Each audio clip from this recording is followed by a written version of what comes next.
Bienvenue dans notre émission Sapicoparc. L'angle de Sapicoparc est volontairement provocateur pour échanger sans langue de bois sur différents sujets avec des opinions, des positions plus ou moins différentes. Et pourquoi pas pour casser des clichés, pour balayer les idées reçues. L'énergie, fatalité ou opportunité, c'est vous qui voyez. Dans tous les cas, un enjeu de taille.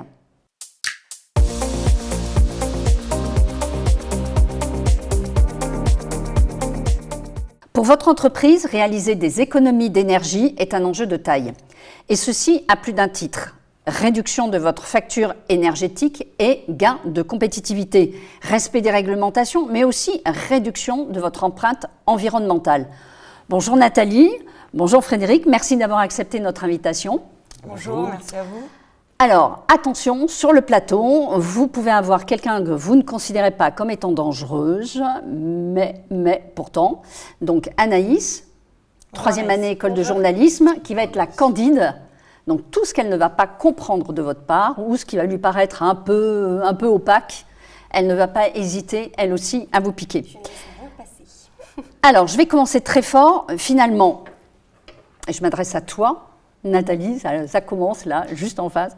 Finalement, c'est parce que le prix de l'énergie s'envole, parce que la situation énergétique est dramatique, parce qu'il y a un enjeu écologique. Mais tout ça, ça ne date pas quand même de maintenant, que d'un seul coup, l'État réagit.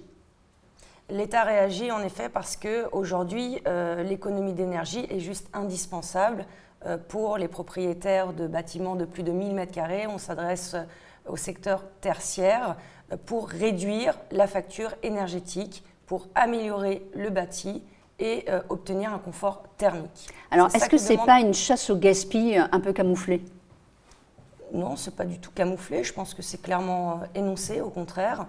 Et aujourd'hui, je pense que l'État, la différence avec les lois qui datent des années 1970, c'est que l'État donne des moyens à ses propriétaires pour réaliser ces travaux, pour obtenir cette fameuse certification d'économie d'énergie, donc les C2E, C-E-E. Et qu'est-ce que ça veut dire C2E ?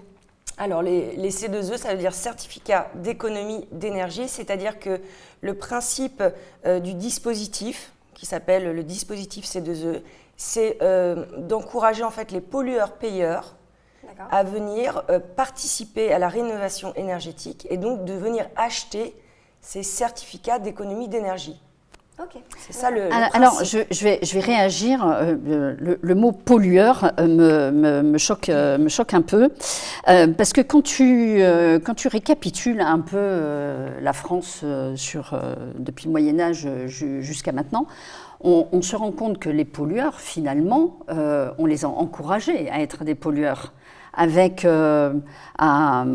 je dirais des gouvernements successifs. Quand on dit, tiens, il faut arrêter la production de charbon, on met 40 ans finalement pour fermer les mines de charbon. Mais aujourd'hui, on consomme encore 17 millions de tonnes et on les importe. Et à chaque fois, on a cette impression qu'on prend des décisions, elles sont économiques, elles sont politiques, elles sont environnementales, et d'un seul coup, poum. Parce que ce que tu disais, rapport du Club de Rome, c'est quand même en 72 qu'on dit attention. Il faut faire attention parce que qu'est-ce qu'on réserve pour nos enfants en 2100 ? Et d'un seul coup, poum, tu portes une étiquette de pollueur et on te dit parce que toi, tu es pollueur, alors que la France a toujours eu, on va dire, un temps de retard, même parfois c'est 40 ans de retard, hein, et surtout sur les énergies renouvelables, l'énergie nucléaire, tiens, j'essaye ça, ah mais non, c'est pas rentable, tiens, je vais faire ça, etc. Donc, et d'un seul coup, tu te retrouves avec une étiquette de pollueur. En fait, c'est la loi POP de 2005 qui a désigné... Ah, c'est encore pire que ce que je pensais. C'est pollueur-payeur. D'accord. Tout à fait. Donc, oui, la transition est en train de se faire, on va dire, au niveau de l'énergie. Donc, quelque part, on autorise ces pollueurs à polluer, mais la contrepartie, qui a été définie justement sur cette loi POP, c'est de dire, très bien, tu pollues. Alors, dans ce cas-là, la contrepartie va être que tu vas aider à la rénovation énergétique. C'est-à-dire des dispositifs d'aide. Oui, exactement. C'est de la politique et de l'environnement. Et c'est comment joindre les deux en fait, ces certificats d'économie, c'est ça. Alors ça tombe bien ce que tu viens de dire parce que j'ai noté des propos d'Olivier Grégoire, ministre délégué chargé de petites et moyennes entreprises, de commerce, artisanat et de tourisme, qui déclarait il y a quelques jours 6 entreprises sur 10 ne connaissent pas les dispositifs d'aide de l'État pour les accompagner dans leur transition écologique. Donc d'un côté tu me dis, ok, à un moment donné il a été décidé, vous polluez, vous êtes les payeurs. Mais l'État, peut-être parce qu'ils sont coupables de ces différents retards de prise de décision, on va vous mettre en place des dispositifs d'aide. Tout à fait. C'est ce qui est arrivé avec le décret tertiaire. D'accord. Là, en fait, je pense que l'État a bien conscience en fait, de la non-information auprès des propriétaires de secteur tertiaire. Et ce décret tertiaire est venu pour informer les propriétaires en leur disant maintenant tu as des pollueurs-payeurs et je te mets une réglementation qui va t'obliger à rentrer en fait dans cette loi et à te demander de faire des économies d'énergie, ce qui n'était pas le cas en amont de cette loi POP. Alors, finalement. ok, d'accord, je suis un peu renseignée, hein, je vais le montrer, j'aimerais bien que la caméra puisse zoomer là-dessus d'ailleurs. Donc il y a un très beau document qui a été sorti. Ouais. Donc déjà, excuse-moi, faut avoir le temps de le lire. Et donc ça, c'est censé nous aider à comprendre... Les dispositifs, les principaux dispositifs. Et une fois que tu as, si jamais tu as eu ce courage-là de lire tout ça, il faut déjà tout comprendre, hein, parce que c'est quand même assez complexe. Il y a plein de liens. Sur toutes les pages, tu as plein de liens. Donc il faut cliquer, ça te perd encore plus. Exactement. Et si très sincèrement, tu arrives à trouver le bon consultant, parce que là aussi on tombe dans une jungle, ça a été un peu comme la RSE, comme la RGPD, etc. Là maintenant on tombe sur une jungle de consultants qui disent moi je peux vous aider à trouver des dispositifs et à faire en sorte que ça soit plus simple. Donc déjà il faut que tu trouves ton consultant, mais il faut trouver la bonne case dans laquelle tu te mets et qu'est-ce que tu vas faire dans ton bâtiment. D'où ma question, je veux un cas très concret, Nathalie. Je suis une entreprise, je veux agir. Je t'appelle, qu'est-ce que tu fais? Alors, la société, donc, je suis la présidente France Énergie et ce qu'on appelle un mandataire C2E. C'est-à-dire que je suis mandatée, j'ai un contrat en tripartie avec le ministère de la Transition, le pollueur-payeur et France Énergie. C'est-à-dire que je suis capable de digérer pour vous toute cette documentation et de vous dire comment en fait rentrer dans la réglementation. Je te plains parce que ça doit à chaque fois s'agrémenter d'autres mesures, d'autres dispositifs, d'autres... c'est aussi le rôle de mon pollueur-payeur qui est au quotidien fait de la veille réglementaire et m'en informe pour me dire voilà les dispositifs, comment ils évoluent. C'est un travail au quotidien de savoir quelle loi, parce que les décrets passent un petit peu à tout moment. Enfin voilà, oui. Donc c'est ça le travail principal en fait de mon pollueur-payeur, de me ramener en fait les informations au maximum pour que moi je puisse informer, communiquer auprès de mon client et de lui dire voilà aujourd'hui tu peux avoir ça, tu peux avoir ça. Ça c'est le rôle en fait d'un mandateur C2E. Donc, si je te comprends bien, déjà, quand tu choisis un consultant, il faut être sûr qu'il soit bien mandaté. Exactement. Il doit avoir un contrat qui le lie à un pollueur-payeur et une notification également de l'ADEME, du ministère de la Transition. C'est le seul argument qui tient la route. Un consultant qui n'a pas de certification, qui n'est pas mandaté, n'a aucune valeur sur le marché des C2E. D'accord. Si ce n'est qu'il va rajouter en fait un intermédiaire, souvent payant et... assez cher, oui. Voilà, oui, pour donner de la consistance. Mais qui finalement ne sert pas à grand-chose. D'accord, mais toi, ensuite, qu'est-ce que tu vas faire? Donc, tu arrives dans mon entreprise, qu'est-ce que tu fais? Exactement, donc moi, je vais suivre en fait la réglementation. C'est-à-dire que le décret tertiaire, on commence par quoi? On commence par faire un audit. C'est-à-dire que je ne peux pas aujourd'hui, ce qu'on peut voir, dire à un client, tiens, on va faire une isolation de toiture, parce que bon, c'est vrai que la toiture, finalement, elle n'est pas au top. Ce n'est pas comme ça que ça se passe. C'est d'abord un audit énergétique. Qui est réalisé par un auditeur qui a certaines certifications spécifiques au C2E, spécifiques au secteur d'activité, parce que là on parle du tertiaire, mais on a aussi de l'industrie et aussi du résidentiel. C'est le point de départ. Sans ça, on ne fait rien. C'est une obligation du décret tertiaire d'avoir un audit, puisqu'on doit justifier à un moment T de la consommation énergétique de l'État du bâti. Alors, excuse-moi, parce que je suis allée voir quelques chiffres. Pourtant, alors tu dis un auditeur, encore une autre couche.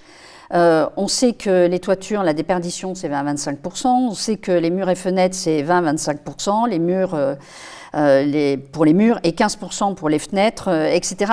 Il y a quand même des notions déjà. Donc, pourquoi encore davantage affiner pour savoir qu'on est plus que moins? Alors, l'auditeur, en fait, est là c'est le docteur du bâtiment. D'accord. C'est lui qui va dire si la toiture est en bon état, si les fenêtres sont en bon état, si les murs sont isolés ou non, si on peut optimiser, en fait. Et c'est un constat qui va être fait. Et ensuite, par rapport à ce constat, on va pouvoir donner des axes d'amélioration pour rentrer dans les scénarios à 2030, 2040 et 2050. Ah d'accord, c'est pas en une seule fois que tu dois faire tous tes travaux? Non.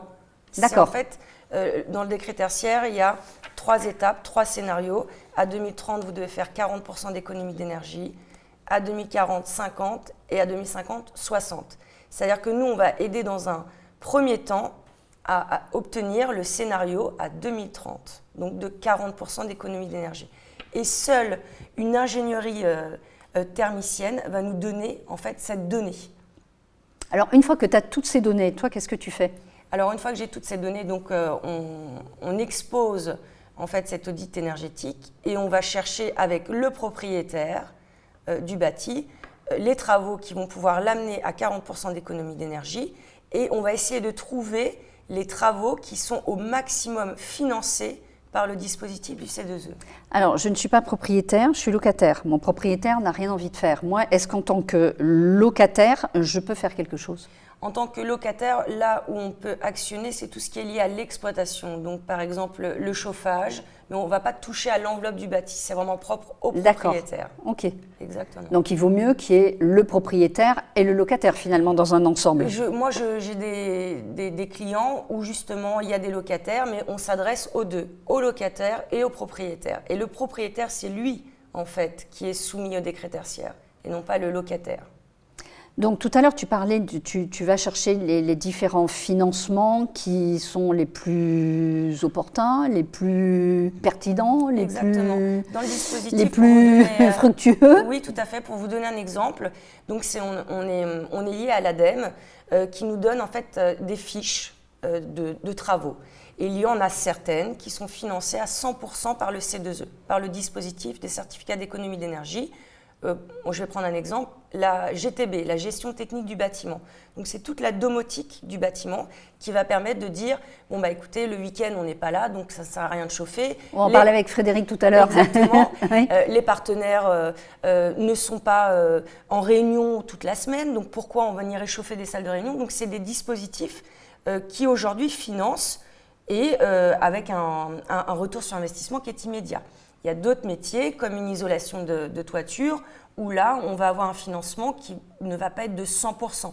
Donc, il y a des règles de calcul qui vont être définies par les fiches ADEME et qui vont me permettre de dire à mon client, voilà ce que peut amener le dispositif C2E. Qui c'est qui tranche au final? Ça reste le client, le propriétaire, qui dit « Ok, moi je fais ça en 1, 2, 3 ». Exactement. En fait, avec le client, le rôle de France Énergie, c'est d'amener la réglementation, d'amener le dispositif, mais également de prouver au client l'intérêt de ces travaux avec une partie, en fait, dans l'audit, vous avez une partie d'ingénierie financière qui donne le retour sur investissement. C'est-à-dire que vous dépensez tant, mais voilà le gain que vous allez obtenir en euros, en gigawatts et puis en confort thermique. Et je vais ensuite, moi, avoir un certificat que je vais pouvoir brandir en disant « Oh, je ne suis pas pollueur, Exactement. moi ». À la fin des travaux, la règle est qu'on fournit en fait ce qu'on appelle donc le certificat d'économie d'énergie donc au propriétaire qui a fait ces travaux et également en fait au pollueur qui est venu financer ces travaux. D'accord. Alors, tout à l'heure, tu disais, on peut étaler dans le temps. Donc, moi, je peux prendre une décision aujourd'hui que j'étale jusqu'en 2030. Oui, c'est ce qu'on appelle le phasage en fait des chantiers. D'accord. Mais est-ce que les financements vont durer jusqu'à 2030? Dans ce cadre du décret tertiaire, oui. C'est sûr. C'est sûr. D'accord. Et ça évolue en fait. Bout, en fait. Comment? Jusqu'au bout, on est accompagné financièrement par l'État grâce Exactement, à ce dispositif. tout à fait. Vous êtes Et après engagé 2030, à partir du moment où vous signez un devis. Moi, mon devis, en fait, il est transmis au pollueur-payeur, au service conformité, pour bloquer en fait les financements. D'accord. D'accord. Donc il faut que je signe tous mes devis jusqu'en 2030. Non, on ne va pas signer des devis jusqu'à 2030. Oui. Ce qu'on va signer, c'est des phasages chantiers. C'est-à-dire D'accord. qu'on va estimer, parce qu'en effet, moi j'ai des propriétaires qui sont multisites, donc il va falloir programmer ces multisites jusqu'à 2030. Mais je ne peux pas faire signer pourquoi des devis à 2030 parce que déjà les devis prix vont des bouger, matières, les prix, exactement. voilà, exactement. Donc les devis signés, en général, c'est sur une période d'1 an. D'accord. Voilà. 2031, plus rien. On passera sur le scénario 2 qui sera 2040, c'est-à-dire que les 40% d'économie d'énergie, et d'où l'importance de faire l'audit parce que c'est le seul qui justifie de la consommation en amont et en aval après les travaux, on rentrera dans le deuxième scénario qui n'est plus de 30% d'économie mais de 40% d'économie. Donc on ira chercher encore d'autres améliorations pour obtenir Et qui seront financés? Toujours par le même système de pollueur-payeur. D'accord. Quel est le taux de réponse positive en général sur les dossiers? S'il est bien monté, Donc, 100%. Par un consultant qui est mandaté, Par normalement. un mandataire C2E, exactement. D'accord. Le gain en moyenne? Par exemple, j'ai suivi tes conseils. Il se révèle que par mes murs, je perds 20%, par mes fenêtres, j'en perds 15%, par la toiture, j'en perds 20%. Je vais économiser. Alors, déjà, si je fais faire les travaux, j'ai un bon point, je peux brandir mon petit certificat. Mais à l'intérieur, je vais gagner en moyenne combien sur ma consommation électrique pour chauffer le bâtiment, pour ne pas avoir en été mettre la clim à fond. Je vais gagner en moyenne combien? C'est justifié dans cet audit. Si je fais une isolation de toiture, c'est un gain de 35% d'économie d'énergie. Donc nous, on va prendre la consommation. Ah d'accord, donc systématiquement, tout à fait. Il y a un gain qui est mis en phase. C'est un enjeu, c'est-à-dire que moi, en tant que mandataire C2E, j'ai l'obligation de résultat. Je ne peux pas dire à mon client, on va faire une isolation de toiture ou une isolation des murs, changer les fenêtres et ne pas avoir un impact réel sur mes consommations énergétiques. D'accord. Alors, question un peu piège, parce que tout à l'heure, tu en as un peu parlé, tu as dit, tiens, si je mets une GTB à l'intérieur de mon bâtiment, c'est financé 100%. Ouais. Quel type de travaux pour 0 €? Parce qu'il doit y en avoir d'autres. Exactement. On va les trouver notamment sur Attention, j'ai la liste. Oui, bien sûr. Attention, j'ai la liste. Le calorifugage également. D'accord. Donc ça, c'est l'isolation des réseaux. Donc là, on a une déperdition de 10 à 15%, donc c'est pas négligeable. Réseau d'eau, Les réseaux d'eau chaude et de chauffage. D'accord. Tout ce qu'on appelle également les points singuliers, donc c'est les vannes de départ dans les chaufferies. Il faut penser à des bâtiments qui font 45 000, 70 000 mètres carrés, donc c'est un impact conséquent. Donc ça, c'est du financement à 100%. Et puis, on a également la GTB. Le reste, c'est avec la reste toiture, à charge. Voilà, la toiture, les murs, on a bien compris, Exactement. Les fenêtres, ça reste à charge. Donc, on peut commencer la première phase, ça peut être Tout à fait. pour tout ce qui est zéro, Exactement. parce que c'est pris en charge par 100%, et puis après, on peut faire un business plan qui… c'est exactement ça. alors, on a signé les phasages des différents travaux jusqu'en 2030, et puis 2020, j'ai plus de… Non, mais 2020, on est en 2023. Ouais, 2028, j'ai plus envie de faire quoi que ce soit.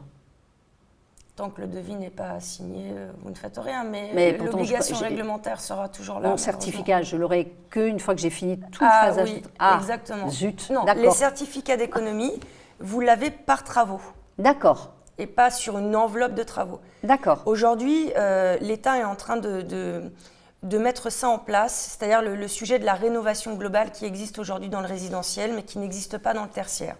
Parce qu'on est bien conscient, l'État, pas moi personnellement, qu'une enveloppe de travaux, ça demande du temps, des financements, et que faire aujourd'hui, c'est que des one-shots de travaux. Et là, on est en train de voir pour faire une rénovation globale, donc où on va pouvoir lisser les travaux sur des années en fait, et non pas limiter les devis sur 1 an, comme ce qui est le cas aujourd'hui, parce que le coût des matières, vous connaissez le sujet. Oui, exactement. Oui. Donc moi, aujourd'hui, c'est 1 an. Mais demain, le décret tertiaire, l'accompagnement va évoluer en mieux. et pas en pire. Donc, si j'ai bien compris, cette certification, c'est step by step. On ne l'a pas dans un ensemble de travaux. C'est vraiment Exactement. un par un, Par travaux. avec le temps, par travaux et par contrôle. J'ai fait une isolation de toiture, j'ai un certificat d'économie d'énergie sur cette toiture. D'accord. Voilà. D'accord, et j'ai rajouté les murs, j'ai un certificat Exactement. mur. C'est très, très clair et très bien compartimenté, comme elle vient de le souligner. Ce certificat d'économie d'énergie, en fait, il apparaît dans ce qu'on appelle l'attestation sur l'honneur. C'est un document d'à peu près 6 pages. Où, en Oui, fait, quand on fait une attestation, toutes les deux, on fait une page. Exactement, où en fait, Oui. on atteste que France Énergie, donc en amont, il y a un COFRA, qui est un bureau d'études qui vient contrôler les travaux. Et dans cette attestation, on parle de France Énergie, du client, du pollueur et du COFRAC. D'accord. Exactement. Et si vous n'avez pas ça, comme ce que peuvent proposer, comme vous dites, comme tu dis, pardon, Véronique, certains consultants, ça n'a aucune valeur. D'accord. Alors, je voulais vraiment insister là-dessus. Je voudrais aussi insister sur un autre point. Tout à l'heure, tu disais, bon, les devis sont valables 1 an, etc., etc. Si les prix s'envolent, comme on l'a connu il y a quelques mois en arrière, d'un seul coup, et moi je dis, là, ben non, là moi je peux plus. J'aurais bien voulu aller sur ce sujet-là, mais je peux plus suivre, parce que finalement, quand tu regardes bien, mis à part les travaux pour 0 €, le reste, toiture, murs, fenêtres, et Dieu sait qu'on sait que c'est important, là ça coûte énormément, et si les prix s'envolent et que finalement au bout d'un moment financièrement le propriétaire avait ce souhait-là, mais financièrement c'est pas possible, parce que ces travaux sont pris en charge à hauteur de combien ? 30%, 40%, 25%? On ne peut pas donner des pourcentages, ce serait un leurre. Pourquoi ? Parce que chaque fiche est soumise à des données, ça dépend de la région où vous habitez, ça dépend de quel type de commerce vous avez, de l'usage. Est-ce que vous êtes chauffage électrique ? Enfin, il y a tellement de données à la condition d'éligibilité qu'aujourd'hui, ceux qui sont capables de vous dire ça fera tant en pourcentage, c'est faux. D'accord. Ça n'existe pas. Alors, admettons, je suis bornée, je ne fais rien. Qu'est-ce qui m'arrive ? Eh bien, en 2030, si vous n'avez pas été chercher donc, ce qui est imposé dans ce décret tertiaire, les 40% d'économie d'énergie, vous aurez ce qu'on appelle des écomalus qui sont en cours de définition. C'est-à-dire qu'on a des montants, mais on ne sait pas encore comment ils vont être appliqués. Est-ce que c'est un montant qui va être sur le bâtiment ? Est-ce que c'est un montant qui va être une pénalité en fonction de l'économie que vous n'avez pas fait ? Donc ça, pour le moment, c'est encore, en étude. Mais ce sera en tous les cas ce système-là d'écomalus, parce que vous n'aurez pas joué le jeu de la consommation. C'est une décision nationale ou européenne ? Le C2E, c'est national. Pour les malus, le fait de dire c'est national. Tout à fait. Bon, alors j'ai fait mes rénovations, et si j'ai bien compris, le must après, c'est d'arriver à améliorer les performances de mes infrastructures grâce aux technologies connectées. Donc toi, tu as une chance inouïe, Frédéric, c'est qu'en fait, ce qu'on appelait hier la GTB et aujourd'hui IoT, aujourd'hui c'est pris en charge 100%. Exactement. Donc toi, tu arrives, tu es pire que Zorro, toi. Toi, tu coûtes rien à la base, pratiquement rien. C'est bien ça, Nathalie, si j'ai bien compris. Hein. Il y a des conditions d'éligibilité à la GTB, donc Frédéric va t'en parler. C'est-à-dire qu'il faut optimiser, donc améliorer ou créer selon des classes. Si vous avez déjà une GTB qui est en classe A, c'est-à-dire qui est au top du top, le C2E, aucun intérêt de financement. Vous voyez ? Oui, mais toi, tu vas nous apporter quelques petites subtilités pour encore mieux gérer son bâtiment. Exactement. Donc, comment concrètement, Frédéric, tu arrives à améliorer les performances des infrastructures ? Moi, d'après ce que j'ai compris, en fait, il va y avoir de l'intelligence artificielle un peu partout, comme on a connu dans le temps avec les GTB, les cric qui te disaient attention à ça, attention à ci, etc. Bon, là, maintenant, ça ne fait plus cric, rassure-moi, hein, ça ne fait plus cric. Donc, sur ton écran, comme tu le disais tout à l'heure, avec Anaïs, cette semaine, on a un tournage, on chauffe quand même un peu ici, alors que d'habitude, on a décidé de ne pas chauffer. Les réunions, il y a des réunions cette semaine ? Non ? Deux. Donc, on sait la date, on sait à peu près l'heure. Donc ça, aujourd'hui, nous, on le fait avec nos petites pattes, on coupe, on coupe, là, on allume, etc. Toi, demain, il faut rentrer tout ça une fois pour toutes. Et ensuite, Mais les réunions, ça varie. Les scénarios, il faut absolument. Et c'est là où effectivement l'intelligence artificielle et surtout les capteurs. Les capteurs vont être là pour analyser la vie d'un bâtiment.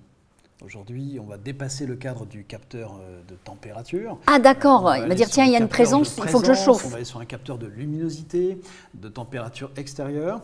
Et en fonction de tous ces paramètres, on va être capable dans la GTB. Donc la GTB, on peut expliquer un peu plus en détail ce que c'est. C'est un logiciel, c'est un logiciel de gestion technique du bâtiment qui va être là pour superviser le fonctionnement d'un bâtiment et optimiser les organes consommateurs d'énergie qui composent le bâtiment. Donc le but, c'est de centraliser le tout dans un seul endroit, dans un seul logiciel.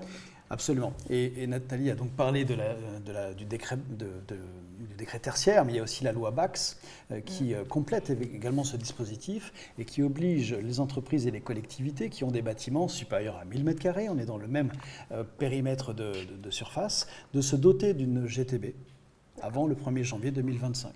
Donc c'est un décret qui vient compléter en fait le dispositif du décret tertiaire et qui a pour vocation, on a plutôt tendance de dire qu'effectivement c'est une obligation, mais c'est surtout une opportunité, parce que c'est quelque chose qu'on aurait de toute façon fait à un moment donné. C'est le cours du temps qui nous amène à ça, d'arriver à avoir ces logiciels de supervision pour maîtriser l'ensemble des éléments qui composent le bâtiment et optimiser. Donc on a parlé de la transition écologique, mais on optimise aussi la sûreté, la sécurité, le confort, la performance globale. D'accord, donc sur ce même logiciel, on peut tout y mettre. Oui. D'accord. Ça rejoint un peu la RSE au final. Absolument, absolument. C'est même un argument supplémentaire en fait pour démontrer l'engagement d'une entreprise et renforcer son marque employeur, donc son image vis-à-vis de l'extérieur, pour démontrer les efforts qu'une entreprise fait pour le confort de ses collaborateurs et aussi et surtout pour la sauvegarde de l'environnement.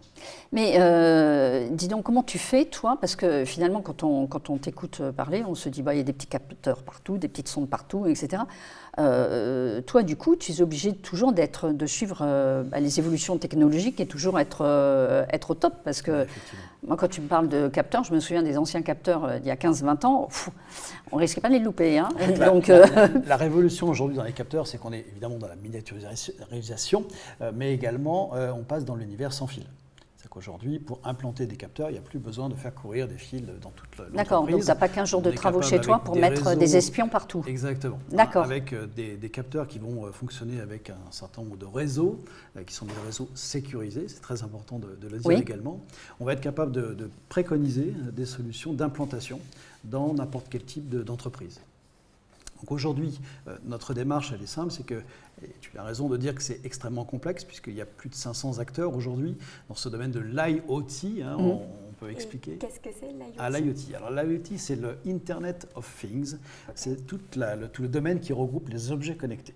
D'accord. Donc c'est un domaine qui est extrêmement large. Et aujourd'hui, les domaines qui nous intéressent, c'est ce qu'on met, parfois on entend parler de notions de smart building ou de smart city. Ce sont ces bâtiments qui deviennent intelligents. Alors ils sont intelligents parce qu'on a décidé qu'ils le soient, grâce à ces capteurs.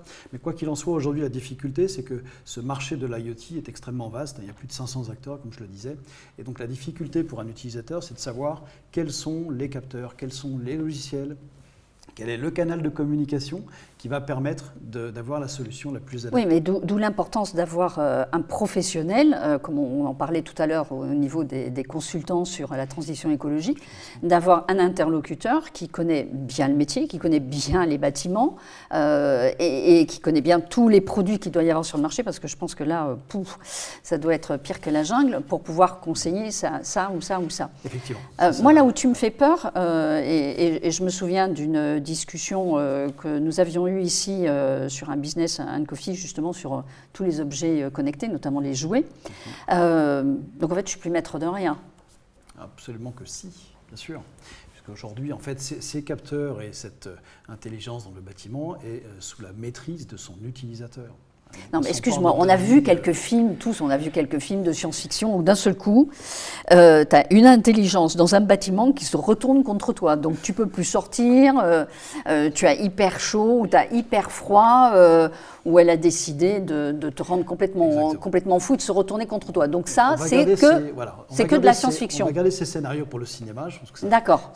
C'est le but, effectivement, de sortir un peu du réel. Oui. Nous, on reste dans le réel et effectivement, au travers des plateformes que l'on préconise, on assure la maîtrise effectivement D'accord. de l'environnement. Donc ça ne peut pas se retourner. Non, Ça peut bugger. Tiens, oui, oui. comme tout. mais c'est pas une intelligence qui se retourne contre toi. D'accord. L'idée, Ça c'est peut vraiment se de créer pirater? des scénarios. Alors, oui, mais non. C'est-à-dire qu'aujourd'hui, Comment ça, oui, mais l'idée- non tout ce qui est informatique peut être piraté, on ne va Oui. pas se mentir. Quoi qu'il en soit, aujourd'hui, ce domaine de l'IoT a pris conscience de ce risque et désormais, on intègre des solutions de cybersécurité qui D'accord. vont du capteur jusqu'au transport de données, mais également jusqu'à son exploitation sur les plateformes logicielles D'accord, qui permettent sécurisé. d'exploiter ces Ouais. données. Donc aujourd'hui, on est capable d'encapsuler les informations. Nos préconisations vont souvent aussi vers une séparation des réseaux informatiques propres à l'entreprise Ah oui, et d'accord. du réseau qui est propre Ok. aux objets connectés. Et ils ne Comme sont ça, pas, il n'y a pas de passerelle pour entre que les tu deux. puisses te dire, Donc, il y tiens, a ça pas y est, de je me suis risque attaqué d'aller, à ça et je d'aller peux faire passer là. du ransomware D'accord. sur, sur les fichiers de l'entreprise. On est sur des réseaux séparés et c'est D'accord. encore le Donc, meilleur moyen pour assurer la sécurité. le petit hacker qui se pose devant ton entreprise et qui dit tiens, ils sont très IoT à cet endroit-là, je vais pirater tous leurs objets connectés, donc ils ne pourront pas rentrer dans l'entreprise ou ils ne peuvent pas sortir, sauf s'ils Exactement. payent une rançon. Ça non plus. Et même sur l'objet, il ne pourra pas, puisque effectivement, déjà à ce premier niveau, D'accord, il y a c'est pas déjà possible. des boucliers qui sont mis en place. C'est important, je trouve, de souligner que ce ne sont pas des gadgets, parce que tu vois, l'image qu'on peut en avoir, ce sont des gadgets qui sont réservés qu'à de grandes entreprises. Ah oui, voilà, ça a l'air d'être coûteux quand même comme installation. Eh bien, pas du tout. Un Donc capteur, nous, par exemple, là, dans ces bureaux, 300 mètres carrés, est-ce qu'on peut se dire demain, est-ce que ça vaut le coup d'avoir une gestion du bâtiment? J'espère que oui quand même. Ouais, t'en sais rien, moi non plus. Effectivement. Après, il faut trouver le dispositif adapté à la taille du bâtiment. D'accord ? Et c'est là l'enjeu, effectivement, de notre démarche.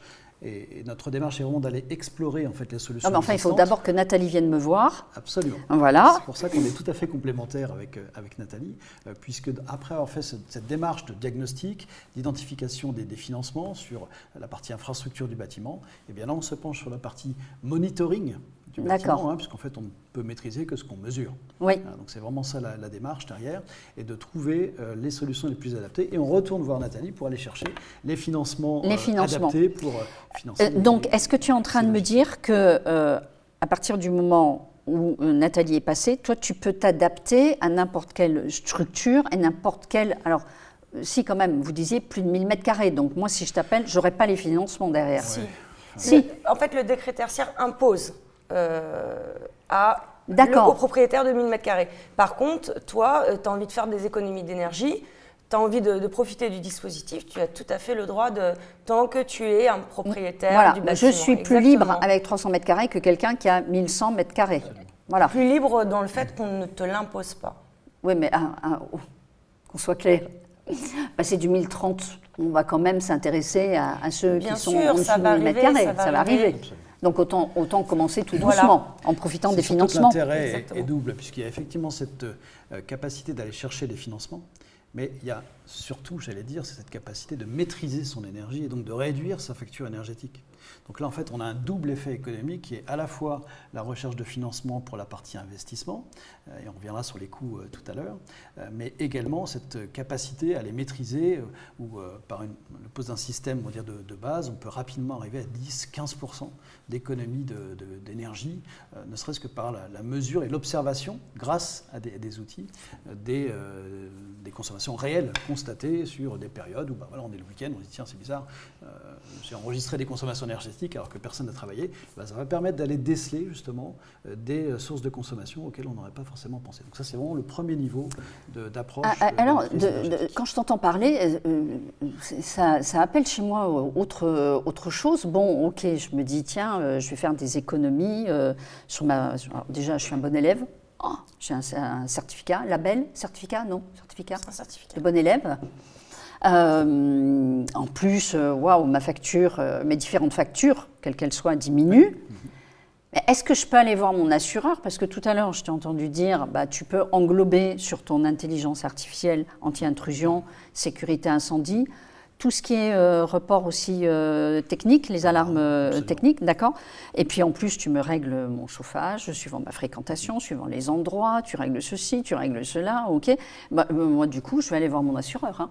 Et je lui dis, j'ai reçu un gentil petit label de la part, une certification de la part de Nathalie. J'ai Frédéric qui vient de me poser ma GTB qui englobe tout. Assureur, qu'est-ce que tu peux me faire ? Alors effectivement, c'est un axe intéressant et auquel on ne pense pas forcément d'ailleurs quand on pense aux objets connectés. Mais c'est effectivement une conséquence favorable et positive. C'est un peu le troisième effet de ces dispositifs, puisqu'on met des capteurs en place, on va également avoir, je dirais, la perspicacité d'aller identifier également les risques qui sont présents dans un bâtiment et détecter les zones de sinistre potentiel. Et grâce à cette identification, et c'est ce que nous réalisons quand on fait un état des lieux sur un bâtiment, on a aussi cet œil critique sur les aspects sinistralité. On va aller positionner des capteurs pour détecter des départs de feu, pour détecter des fuites d'eau, des fuites de gaz. Et remonter encore une fois ces informations dans ces logiciels de supervision de GTB qui vont permettre de produire une alerte immédiate avant que le sinistre se déclare. Et c'est à partir de là où, effectivement, on peut commencer à aller frapper à la porte de son assureur. Alors, il peut y avoir un autre effet, c'est que si les assureurs en prennent conscience, demain, eux aussi peuvent dire « si tu n'as pas ça, ta prime, elle va augmenter. » Ils ont tout pour eux, ces dispositifs, en fait. On est aidés, on est accompagnés, ils sont financés. Exactement. En fait, tant que la proportion, on y arrivera peut-être. Tu vois, oui, connaissant les assureurs, bien évidemment.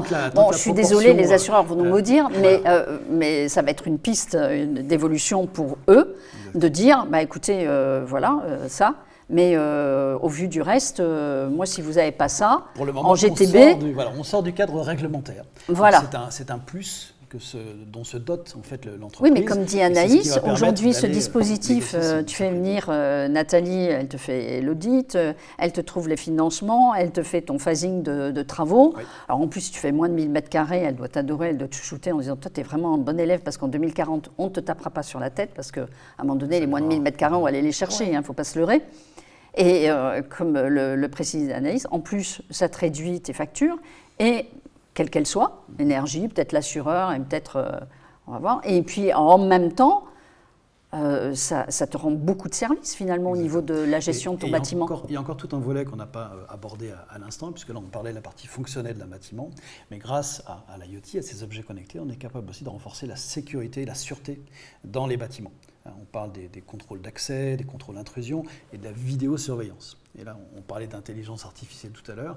L'intelligence artificielle vient en renfort également sur les solutions de vidéo. Et on a beaucoup d'actions d'ailleurs dans ce domaine-là en ce moment pour venir améliorer l'analyse d'images qui peut se faire à l'intérieur d'un bâtiment pour détecter aussi des problèmes de sécurité des salariés dans l'entreprise, mais également sur les aspects extérieurs pour détecter du maraudage, pour détecter des dépôts de déchets sauvages. Par exemple, on travaille avec des agglomérations dans ce domaine-là où on est capable d'aller aujourd'hui assez loin et pas forcément pour des coûts...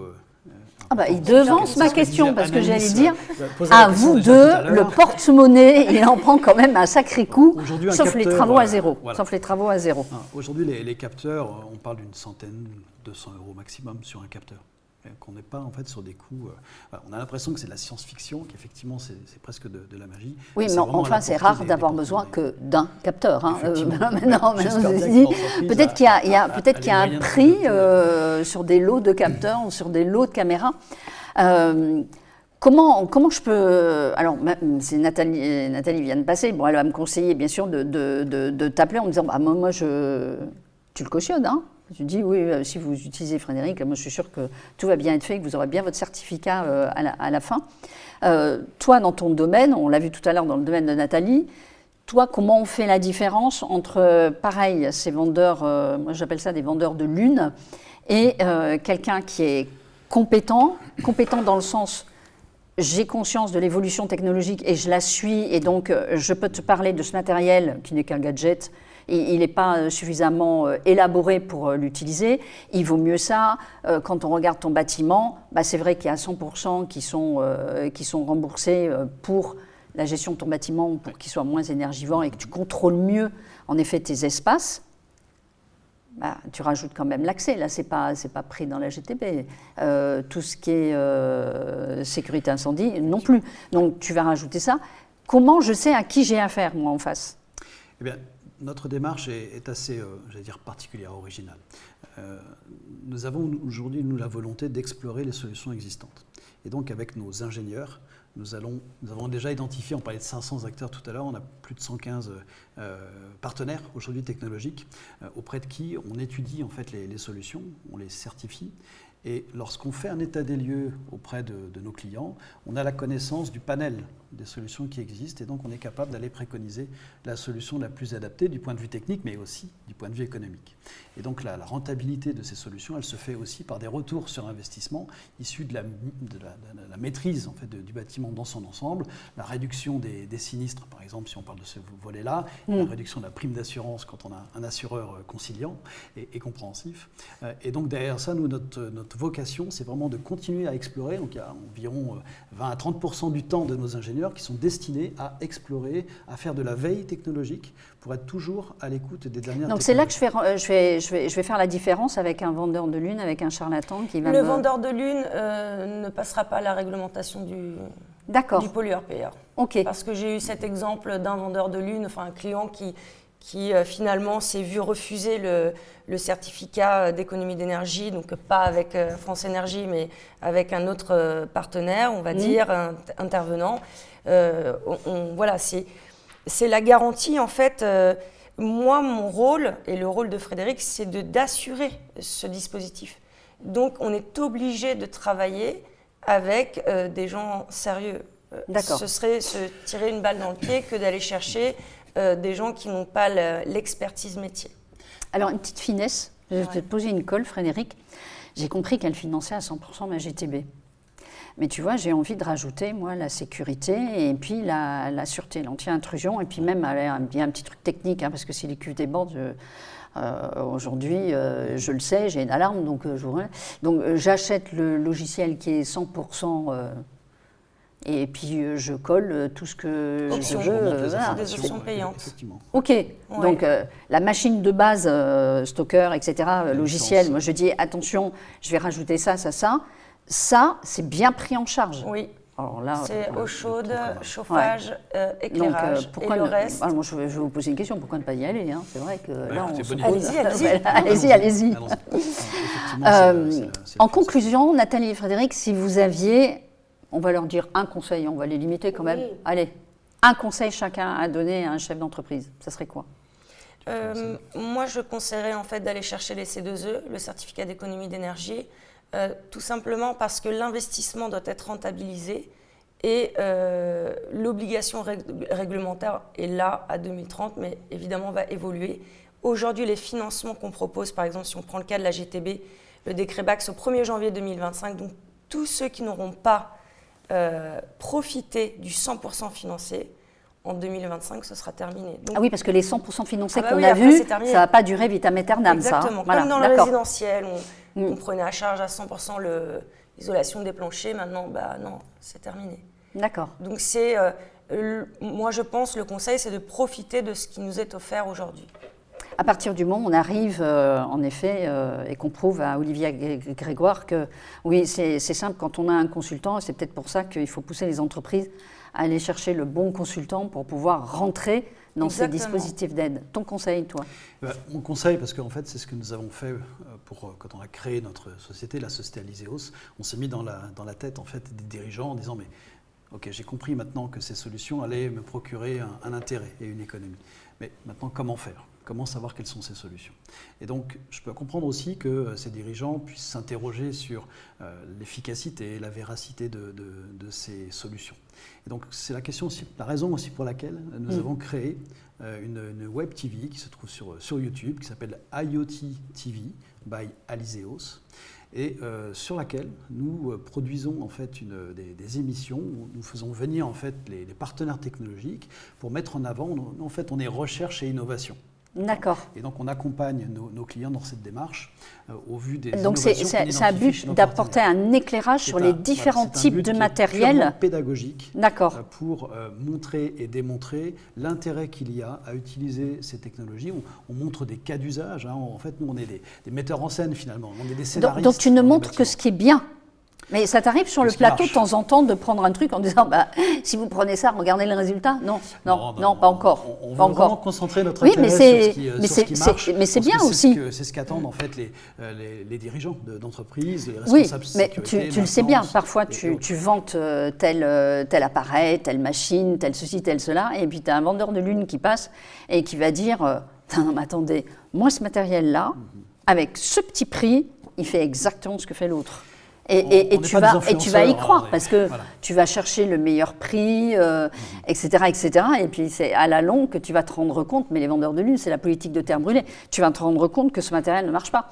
Donc il y a eu des émissions comme ça par le passé où on testait du matériel. Et on est des gens sérieux, on a cette prétention. Voilà, et, donc tu montres pas que ce qui est beau, ce qui tient la route. Ce qui fonctionne. D'accord. Et surtout de montrer la convergence qu'il y a entre ces différents univers. Et d'ailleurs, c'est une chaîne qui démarre, on a donc une première émission qui est disponible et qui fait la démonstration que mettre en relation une caméra de vidéosurveillance avec un système de contrôle du chauffage, donc on parlait de la GTB tout à l'heure, eh bien ça a un intérêt. Parce que grâce à ça, on va être capable de détecter une panne, que grâce à la vidéo, on pourra faire une levée de doute avant d'envoyer un technicien, on pourra condamner le contrôle d'accès pour éviter qu'une personne rentre dans une pièce dont l'air est vicié, et à partir de là, on va être capable de créer des scénarios très interactifs et éviter les suraccidents le cas échéant. Donc l'être humain est pris en compte en plus avec ce genre de système. Un petit peu. Il est un peu au cœur du sujet, effectivement. On n'est pas dans Terminator avec les objets qui contrôlent les objets. Non, là, on est vraiment dans des objets. Non, mais je préfère aborder ce point-là parce que, tu vois, la fois on avait parlé des objets connectés, et il faut quand même le souligner, par le passé, il y a eu des problèmes, et entre autres avec des jouets destinés à des enfants qui ont pu être piratés, dont les systèmes ont pu être piratés, et ce n'est pas forcément des gens qui sont clean et qui sont bien, qui vont pirater un jouet, le jouet d'une petite fille ou d'un petit garçon. Donc, et c'était le fait de dire attention aux objets connectés, assurez-vous de prendre. Alors c'est vrai que pour un jouet, pour une poupée, tu ne vas pas te méfier, en tant que parent, tu es tout content, parce qu'en plus elle a une petite caméra, donc quand tu mets ta gamine chez la nounou, tu peux même vérifier que la nounou s'en occupe bien, tu peux vérifier qu'elle fait bien sa sieste, et tu peux même lui dire t'inquiète pas, maman elle va arriver. Donc, sauf que c'était des systèmes qui étaient un peu light, qui ont été piratés. Pas protégés. Voilà, et pas protégés. Donc, excuse-moi d'insister là-dessus, parce que c'est vrai que tu te dis, tu as tout bien protégé, là, tout va très bien, puis à l'extérieur, tu as quelqu'un qui part, qui a envie, bien sûr, alors pour une entreprise d'une rançon, hein, c'est pas la même chose que la poupée avec une petite fille. Et je vais te dire, j'ai tout bloqué chez toi, vous ne pouvez plus sortir. Là, vous avez 50 salariés qui sont bloqués à l'intérieur, rançon. Donc, c'est pour ça que je te posais aussi ce genre de questions, parce qu'à un moment donné, on a fait peur sur les objets connectés. Cette sensibilité est au cœur de toutes les préoccupations de tous les acteurs de l'IoT aujourd'hui. Et d'ailleurs, notre prochaine émission va justement porter sur la cybersécurité des objets connectés et de la vidéosurveillance, puisqu'on englobe tous ces domaines-là, et vraiment pour mettre en avant les solutions qui existent aujourd'hui pour rassurer et pour protéger les systèmes imbriqués, les systèmes connectés entre eux. Eh bien, écoutez, merci beaucoup tous les deux pour cet échange. J'espère que ça aura amené beaucoup de données aux chefs d'entreprise et surtout ayez votre certificat parce que vous allez voir ce qui vous attend, le malus qu'on risque d'avoir. Et puis finalement, c'est vrai que c'est beaucoup plus agréable d'avoir des factures aussi qui sont allégées et puis de savoir tout ce qui se passe après dans son bâtiment, quel que soit le sujet. Quant à nous, nous nous retrouvons pour un prochain numéro de Sapico Park. D'ici là, likez, commentez, partagez, adressez-nous vos idées. Et toi, tu vas me dire... Abonnez-vous à notre chaîne YouTube et nos réseaux sociaux. Et nos réseaux sociaux, oui, ça c'est très important. Merci de votre fidélité, merci d'avoir regardé cette vidéo jusqu'à la fin. Vous y retrouverez les coordonnées de Nathalie et de Frédéric. Merci à toute la régie, merci à notre photographe. À bientôt. D'ici là, surtout, prenez soin de vous et agissez pour diminuer votre consommation. Profitez des dispositifs d'aide, tout ça, ça ne sera pas éternel.